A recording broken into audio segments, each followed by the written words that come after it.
I look more tan than you today, yeah. You are tan. I'm fucking untanned, bro. I'm always white. Off-white. Welcome to episode 4, guys. It's been a very trying week for us. We weren't able to start filming as early as we wanted due to my work commitments. And then later in the week, we actually broke the lens that we only bought around 3 weeks ago. The focus ring no longer works. It was quite frustrating because it was on the night that we were doing the interview, but kudos to Kevin. He let us borrow his lens, so the show went on.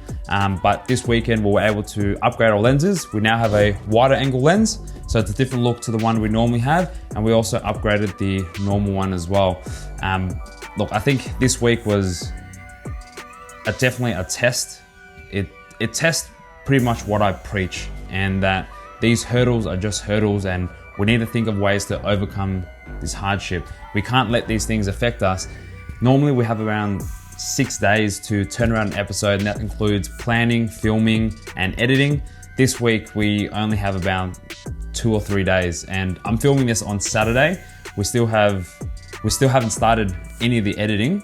The editing, we're gonna start doing it tonight, and then tomorrow, and then some on Monday, and hopefully we can get it out on time. But guys, goes to show, as long as you want it to work, you'll find a way. If there's a will, there's a way. In this episode, we interview Kevin Bui, and we go into the mind of a former world record holder in the deadlift. And he talks us through what drives him, what his motivations were, and pretty much sums up the achieve championship mentality. It is a little bit longer than all the other interviews that we've had, but this one is a special one. So if you guys have the time, definitely stay tuned. I think you guys will quite enjoy it. Next up, I talk to you about strategies and the strategies of everyone that I'm currently coaching. Guys, there's no secrets or magic to fat loss. It's just creating that caloric deficit. But I know for some of you guys out there, it can be quite confusing. So I'll walk you through every step of the way with what I'm doing with these guys, and also my strategy for my contest prep. I've only got around 12 weeks left. It's a little bit less time than I'd wanted. I think ideally I'd want, a full 16 weeks, but the last couple of weeks have been pretty hard with all the filming, but that's gonna be one of our challenges to overcome. And at the end of the day, I just wanna bring the best package, both video-wise and my physique in September. So we'll see how we go. And at the end of the episode, we'll talk to you about passion and how you can find your passion. Guys, finding your passion is not luck. It's not something that you should wait one day that will happen to you. It's something that you actually need to work towards. So I'll talk you through how I found my passion and how luck had absolutely nothing to do with it. And I think you can find your passion as well. So sit tight, hope you enjoy, and I'll see you at the end of the episode. How I got into lifting was seeing like bodybuilders and fitness models, and seeing their physiques, and I just wanted to look better and stronger, because I wasn't very muscular, obviously, like everybody else when I started lifting. Obviously guys like Ziz, Jaco De Bruyne from South Africa, I think their physiques really appealed to me because they have like my type of frame in terms of being ectomorphs, so like they're a bit lankier, but they've got solid muscle on that foundation. I just want to look similar to that, and I already knew from the beginning that I couldn't look exactly like that because of obviously the stuff that they use. But yeah, I was a skinny kid. I never got really picked on, but I knew that I was kind of outmatched by the jockier guys at school. I would say that I wasn't hitting my potential. So like, it wasn't, I felt strong inside, and I just wanted to let that out, if that makes sense. And I think that's very evident when I'm lifting, and there's like a lot of energy pent up that I just want to get out of my body, and I don't get to express that any other way, So to amplify that, I guess lifting was my outlet to do that, rather than doing really stupid things like a lot of the people I hung around with until I started lifting, and then I was the strongest guy at school. So that was nice. And that's kind of how I started getting into the gym. In my backyard, I got my dad to build me a pull-up bar, I used that, and I would go to the park, do like full bar stars type of workout because I didn't have any money, didn't have anywhere to train, so I just made do. I wanted to be the best with what I had, pretty much. The goal from lifting to look good went from lifting to be strong. Well, it was already integrated because I was always pushing myself in the gym and I was already lifting heavy to look good. And then other lifters approached me and they're like, oh, you're pretty strong. And that's when I kind of made the leap into powerlifting because I noticed that I could push numbers that weren't, I guess, average. With lifting, I always have like a grandiose type of mentality where I want to be the best at what I do. So with the bodybuilding at the beginning, started kind of in high school, but didn't really take it seriously.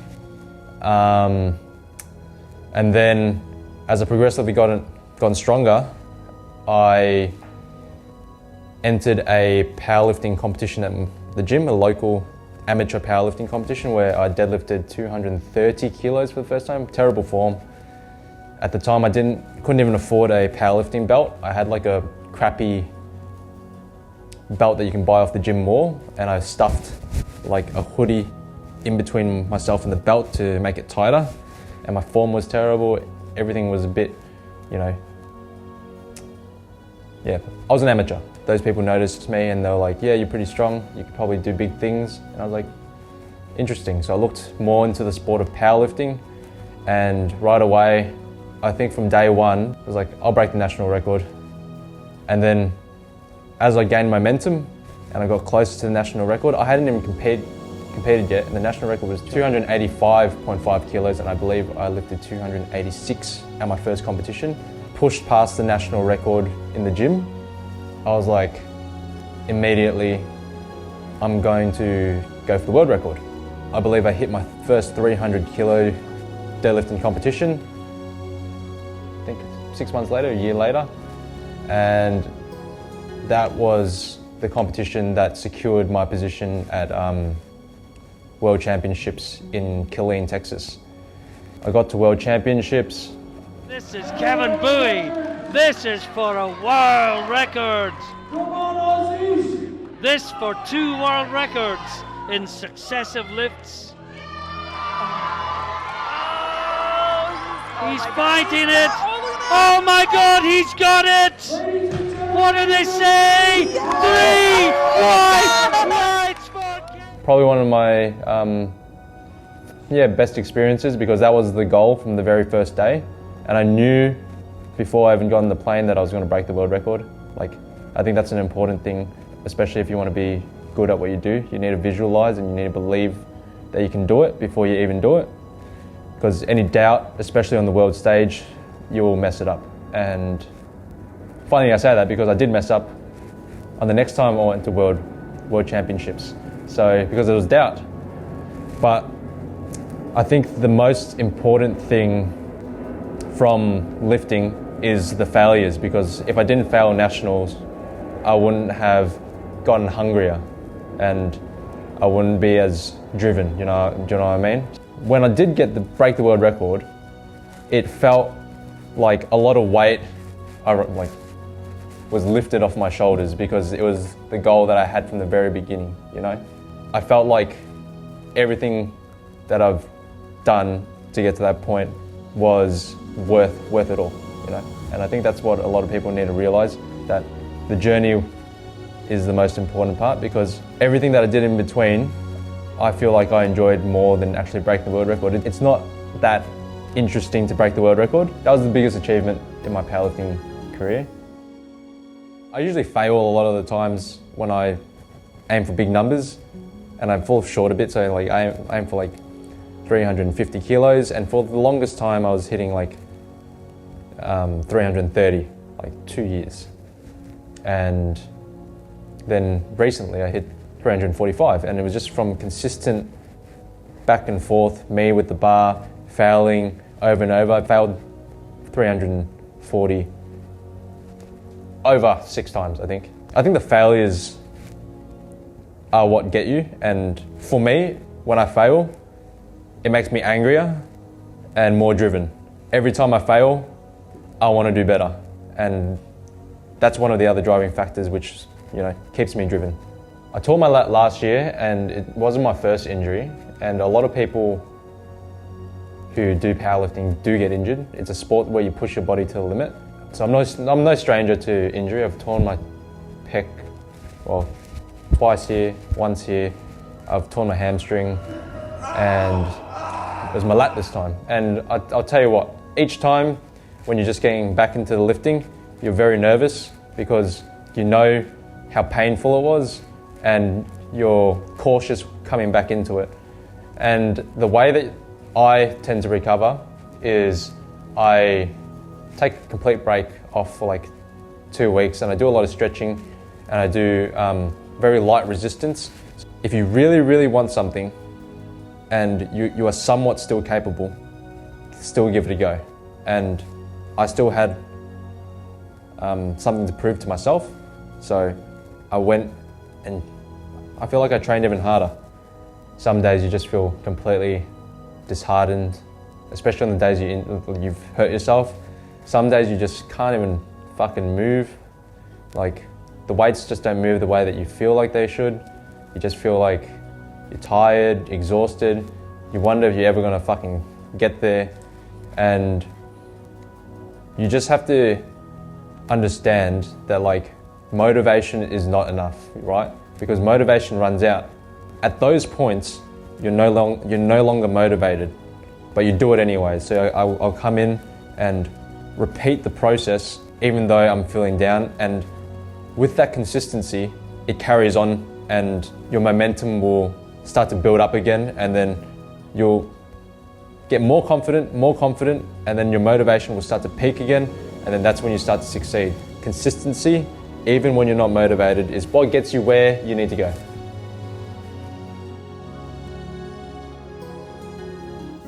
I feel like my toughest challenge with lifting has always been in my head. All mental. The physical shit's easy. Like, I feel like I can recover from anything. But yeah, sometimes things happen in your life that drag you down. Like, some days where you just feel like shit for weeks, sometimes for months. For me, I use all the negatives, and you either use the things that hurt you, the things that make you feel uncomfortable to break you down, or you go in with aggression and you overcome that. And I tell you what, the same thing with lifting, the weight never lifts itself, it always provides resistance. And you need to react to that more so to overcome it. And it's the same thing with everything else in your life. If something's holding you back, you push forward even harder. That's how I've come back from everything that I've been through, I guess. So am I successful as a powerlifter? That's relative. To me, I set a goal from day one, break specific records. I've done that. So to me, I feel like what I've done for the sport, I've been successful at. However, there are a lot of lifters better than I am, you know what I mean? Even female lifters. I look up to a lot of female lifters, believe it or not. Steffi Cohen being one of them. And it's all relative. I think comparing yourself to other people is just gonna bring you down. So just have your goal in mind and focus on that. Fuck what everyone else is doing. That's how I got really strong. I didn't give a shit about what other people were doing. I had my goal, and somehow, some way, that became the best at the time, and it's the same now. I don't even compete anymore. I know that I'm lifting more than some of the best in the world. Not because I'm comparing myself to them, it's because I'm pushing myself every day because I have a goal in my mind. Right?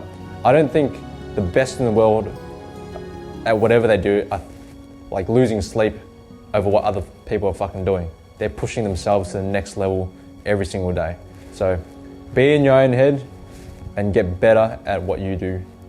I think the best thing about my lifting journey is inspiring others to push their limits. And that's what pushes me every day. So it has to be, for me, it's a cause larger than myself and a number. It doesn't really matter what number. that's on the bar for me. I'm taking a break from lifting at competitions and focusing more on building my strength and being probably the strongest conventional puller in my weight class, and I think I'm on the brink of doing that.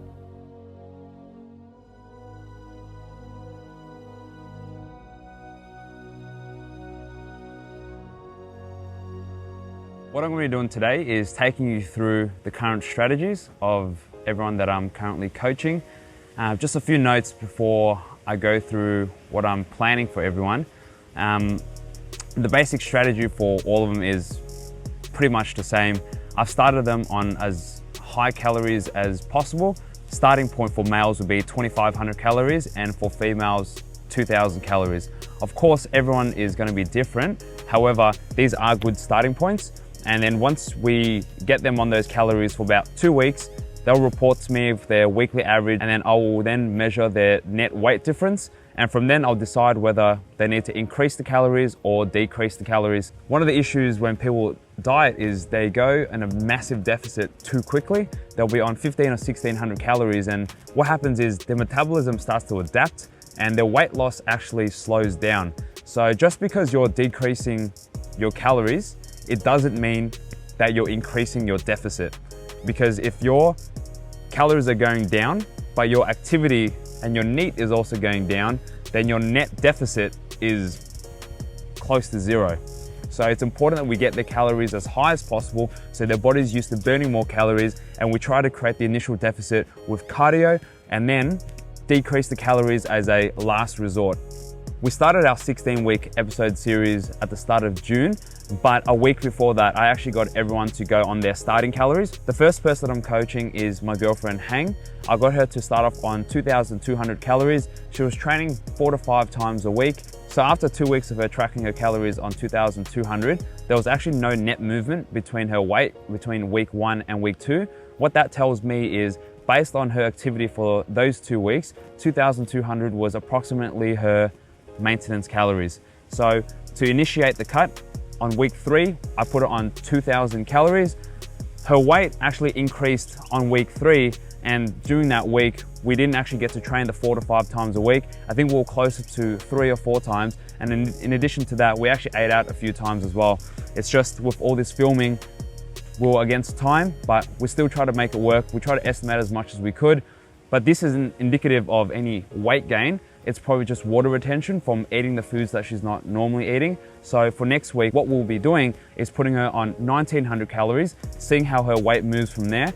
And I would actually avoid increasing her calories from there and get her to start doing cardio. When she starts to plateau, we'll consider dropping the calories again. So next up we have Josh, who was training around 3 to 4 times a week. And for the first 2 weeks, I put him on 2,500 calories. And after the first week, he actually dropped around 800 grams. So we didn't change anything. Normally I'd actually suggest increasing the calories. However, Josh was actually having a hard time trying to get in the 2,500 calories when he was eating healthy foods. So look, if he's enjoying it right now and it's a lot of food for him, there's no reason why we need to change it. He currently doesn't need to do any cardio because on the second week, he actually dropped another 900 grams. So Josh has been doing really well. He's sticking to his calories. There were a few times that he did eat out, but I made sure that he was counting it in. And how he would do that is if he eats out, he'd allocate anywhere between 1,000 to 1,500 calories. That way he can eat, but he can still be sensible when he eats. And even if he does go over, it will only be by a couple hundred grams. It doesn't really matter that much because he's been so disciplined throughout the week anyway. So with the 3 to 4 times a week that Josh was training, he was training strictly powerlifting. So I was only doing the compound exercises for strength and a lower rep range. I suggested that if he wants to build some muscle, he'll need to do more hypertrophy and volume work. So I understand that he's got his strength goals, so I don't want to change that. I suggested that instead of just going 3 to 4 times a week, Josh would go 5 or 6 times with the extra sessions that he goes to the gym doing hypertrophy and bodybuilding exercises. That way he still gets to train his strength, he enjoys that, but he also gets the volume and hypertrophy in so that he'll build some muscle in his deficit as well. And now next up we have Jeremy. Jeremy initially was in the same boat as Josh. I put him on 2,500 calories, but after the first 2 weeks, Jeremy actually gained 1 kilo. What I found out when I spoke to him about it was he was actually coming from a previous cut where his calories were really low, around 1600. So what we did was we matched the calories. We put him on 1800 calories and I made him do 200 calories worth of cardio. So that will be around 20 minutes of walking each day. I want to see how he goes on 1800 calories with the 200 calories worth of cardio. And after that, I'll actually consider reverse dieting. And reverse dieting is a concept that I'll take you through in a future episode, but it's a useful tool for you to have a high starting point for your diet. But we'll see how he goes on 1800 calories for the next 4 to 5 weeks first. With Jeremy's training, he doesn't actually have access to a gym, so it's very hard for him to train. He's currently just doing push-ups and pull-ups at home. He hasn't been super consistent in the last couple of weeks, but I had a chat with him and we're gonna try to get him training a little bit more consistently. And also he'll be able to train with us when we train at the Barbell Crew headquarters. So that way his training will ramp up and that would kickstart his fat loss again. Next up we have Jake. Jake was only training about once a week and he was also coming from really bad diet habits. So I initially put him on, as all the other guys, 2,500 calories to gauge his metabolism. And his objective for the first couple of weeks was just to make sure that he was tracking every day and also that he was eating his calories. And after the first 2 weeks, Jake actually dropped about half a kilo. Even though he didn't train that much, the diet was sufficient for him to create that deficit. He was doing well on 2,500 calories, so there was no reason for us to change it the next week. And surprise, he actually dropped another 500 kilos on 500 kilos. We kept him on 2,500 on the second week as well. And again, he dropped another half a kilo. Jake's objective over the next few weeks is to get more training sessions in. And I've actually told him now that on the days that he doesn't train, for him to reduce his calories by 200. One, this is gonna help keep the deficit consistent across the days that he's not training, but also it will incentivize him to train. If he wants to eat that a little bit more, he needs to train. And lastly, we have Lucy. Lucy is an interesting one. Initially, I put her on 2,000 calories and she was actually very hesitant to eat the 2,000 calories because she thought she was going to gain weight. And I think she had the mentality that, you know, you have to eat extremely low calories to lose weight. And it was actually really uncomfortable for her. So I want to just give her a shout out and kudos that she was able to stick to her calories for the first 2 weeks, and surprised she didn't lose any weight. So what that tells me, just like with Hang, is that the calories that she was on is her maintenance calories. So that gives us a good starting point. And before I start dropping her calories for her deficit, just like with Jake, her training hasn't been very consistent or frequent for that matter. And it's understandable for everyone, especially during quarantine time, that they might not have access to a gym, and training at home can be quite demotivating. So we're trying to work around it at the moment and trying to get them to slowly increase the frequency in which they're training. So with Lucy, we're keeping her on 2,000 calories, but again, on the days that she's not training, for her to reduce the calories by 200. That way, just like with Jake, we're keeping the deficit consistent, and we'll see how she goes this week. I'm actually not expecting her to lose a ton of weight. I would expect the weight loss to be maybe 100 or 200 grams. If that's the case, I have a pretty good indication of where her metabolism is. And as long as her training is consistent, we can start dialing back the calories at a later point, but we've got a pretty good starting point at the moment. All right, moving on to myself. My maintenance about 6 weeks ago was 2,700 calories. And to be honest, I've actually started dieting about 6 weeks ago before everyone. Because I'll be competing in September, I want to try to speed up my diet for a longer period rather than crash dieting and trying to lose fat too quickly. I started off at around 82 kilos. I was eating around 2,500 calories on the days that I go for a walk. Days that I don't go for a walk, I eat 2,300 calories. My walking, based on my watch's measurements, is around 200 to 300 calories. And the thing is, guys, when you use a watch to measure your calories, it's never going to be accurate. So don't take it as gospel, but it gives you an indication. So the only thing I use my watch for is for my walking. As long as I'm consistent with my walking, that's gonna help me gauge my metabolism because everything else is consistent. Right now, I'm gonna try to increase my cardio, so try to walk. And if I'm being honest, the last couple of weeks, I haven't actually been walking due to spending a lot of time filming. So I've only been eating around 22 to 2,300 calories. I can actually feel my metabolism starting to slow down, given that I was maintaining on 2,700 calories. But at the same time, I am 4 kilos less in body mass, which means my body requires less energy. But because I'm very sedentary most of the day, editing at the computer and working, I'm not burning enough calories. But That just means I have to adjust my calories accordingly, since I don't have the luxury of being able to do 20 or 30 minutes cardio a day. That is going to be one of my objectives for this week. If I'm not able to walk, I'll actually be eating around 1900 calories. And the days I do go for a walk, I'll be on 2200 calories. So that's going to be my strategy for the next couple of weeks. Hopefully I start to see an increase in weight loss. If not, then I'll need to readjust my strategies accordingly.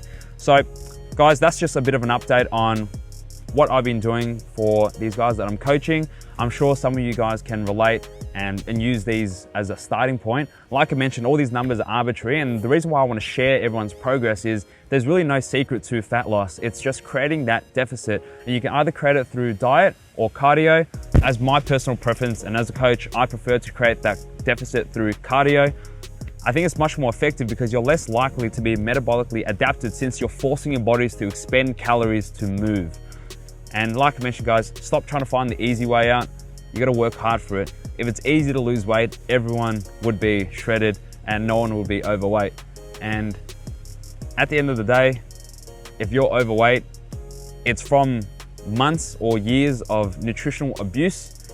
And the fact that you get to undo everything within months, take that as a plus. Don't think about weight loss as a daunting journey and it's going to take months for you to get to where you want to be. Guys, you've already wasted so much time eating poor foods, making poor lifestyle decisions. An investment of 3 to 4 months to get your life back on track, to undo potentially 3, 4, 5, 6, 10 years worth of bad habits. I mean, that's a pretty good deal to me. You guys need to stop focusing on what you don't have and what you're missing out on, and try to look to the positive. If you can commit to this weight loss for the next couple months, this could be the starting point for the rest of your life, where you never have to worry about your body or having any insecurities. You know, this could be the start of something amazing. And that's what fitness has done for myself and Hang. We now have this privilege and this luxury of being able to share this journey with you and share these stories, because we've actually committed to our fitness journey. And I'm telling you, it's gonna change your life. Not in the way that you think, but you'll understand once you actually get there. Your whole mentality will shift and you'll feel like you can absolutely conquer the world. And guys, fitness is the easiest thing you're ever gonna do. If you can't commit to fitness, what makes you think you're gonna be able to commit to your work or your career or your business? Because just with everything, there's gonna be parts of that you don't enjoy, and you need to grind through it. And you need to train your mental discipline to push you through. And if you're gonna be quitting every time things get hard, what makes you think you're not gonna do that if the same thing applies for your work or your career? All right, so if you guys haven't tracked your calories before, I know it can seem daunting, but guys, just start. You will be one of two people. You're either cooking your foods right now and all you need to do is put into MyFitnessPal, or two, you're buying your foods. If you're buying your foods, then just buy foods that you can count in MyFitnessPal, because you can actually scan the barcodes in for a lot of foods now. So if you do really want to eat out, try to eat out at a franchise or a chain that you can put your macros and calories in. That way you can fit it in part of your diet. Guys, counting calories is literally the easiest thing you'll do, and I honestly probably spend no more than 5 minutes a day counting my calories. So how can you say counting calories is too hard when it's only gonna take 5 minutes of your day? After about 3 months, you're gonna wish that you counted your calories and pushed the extra 5 minutes only, and you would have made your progress. If you guys are already training and you're not counting your calories, you're wasting time. You're actually wasting your effort and time going to the gym and doing everything, when if you actually count your calories, you'd actually be multiplying your progress, and you'll actually see differences in the gym potentially daily. When you get lean enough, you actually see a difference in your body composition almost daily. You'll start to see more striations, more veins, and things you've never seen before. You start discovering your body, and that's just gonna kickstart your motivation, and you're gonna push even harder. But if you're training at the gym hours every single week and you're seeing no progress, that can be disheartening, and that's why you'll probably end up quitting if you're not gonna get anything out of it. So guys, count your calories, multiply your progress, and I'll see you at the finish line. Hope you guys enjoyed today's episode. Like I mentioned at the start, it was a very hard week, but I'm glad everything turned out. And through the hardship that we experienced over the last couple of days, I felt like I've learnt and we've grown a lot as well. And I think the most important thing is to be comfortable being uncomfortable, because every time you're not comfortable, that's what's going to stimulate real growth. I mean, it's easy to make progress when things are going your way, but real progress is made when things aren't going your way. Pressure means growth. And the last thing I wanted to talk to you guys about in this episode is passion and finding your passion. Guys, I know there's a lot of you out there that aren't really passionate about anything yet, or you don't know what you're passionate about. But you know what? Finding your passion has nothing to do with luck. Stop hoping that one day you're gonna find something that you're passionate about. If you don't work at it now, you're never gonna find it.